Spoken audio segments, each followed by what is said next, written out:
um pouquinho sobre os critérios que você... Não os critérios, mas as características que você tinha lá atrás que deram muito certo para você começar com o pé direito na sua carreira?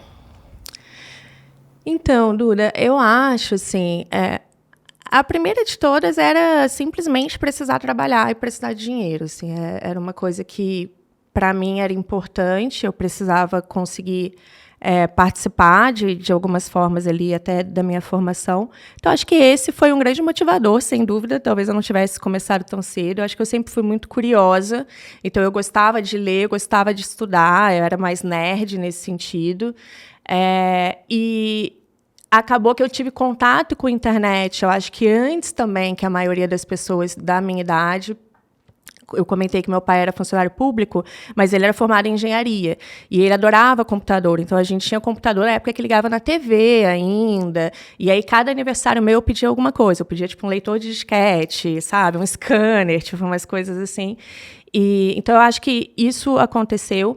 E uma coisa que essa, sim, eu acho que teve uma importância grande, era que eu não tinha muito medo de tomar risco, assim. Então, eu abria mão, às vezes, de algo que eu já tinha, que era relevante, para fazer algo que parecia menos importante, mas que fazia sentido para mim. Então, por exemplo, nessa primeira startup que eu trabalhei, por sorte, os chefes todos foram saindo. Vocês sabem que startup é uma loucura, principalmente early stage. E aí um foi para a Holanda, ficou nas festas de Amsterdã e nunca voltou. O outro saiu para montar uma agência. Então, eu fui sendo promovida, porque eu sabia as coisas, entrei como estagiária e fui sendo promovida. E aí eu já era líder da área de marketing como um todo lá, e eu fui ser estagiária na Universal Music, por exemplo, que é um sonho que eu tinha era trabalhar com música. Para quem conhece um pouco mais, eu sou muito fã da Mariah Carey. A Mariah Carey era da Universal Music na época, e eu tinha feito um curso com uma das chefes lá da área do digital, e aí eu falei, cara, quando ela me procurou, eu falei, vou.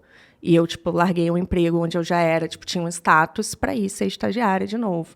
E isso aconteceu algumas vezes. Quando eu estava na agência, que eu fui tocar a Mentes, eu fui ganhar menos, né? Eu fui ser sócia, mas eu fui ganhar menos. E não tinha todo esse contexto que tem hoje, nossa, de equity, de participação societária. Simplesmente é algo que podia ter dado muito errado. E eu fui.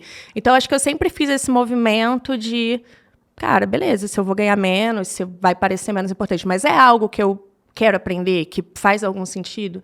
Então, eu acho que isso fez bastante diferença, sabe?